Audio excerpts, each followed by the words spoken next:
In primetime news this evening, scarred for life, 5-year-old boy traumatized after seeing his parents murdered in cold blood. One day he said, "Grandma, buy 2 guns now. I make me a go mobile kill the boy, I never kill my mother and father."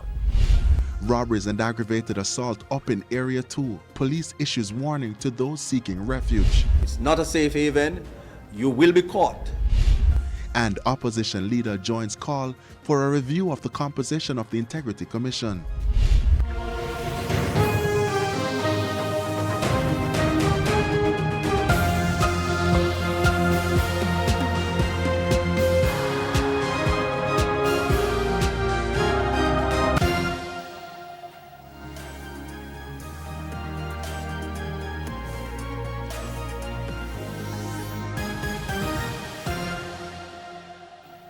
Good evening and welcome to Primetime News on air and online at onespotmedia.com. I'm Andrea Chisholm. And I'm Janella Precious. Also this evening, the top business stories of the day, and Milton Walker has our preview. Milton? Thanks, Janella. A major bank has reduced the clearing time for checks lodged at ATMs. We'll tell you about that in the business day. And from Milton, we go to Karen Madden at the sports desk.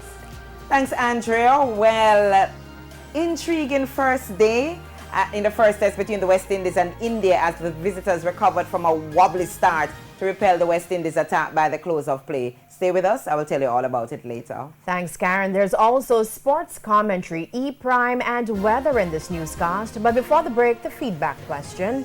And this evening, we're asking, how have you been preparing for the start of the new school term? You can share comments online, facebook.com/Television Jamaica, and tweet us at Television Jam. Stay with us. Primetime News returns right after this break. I think this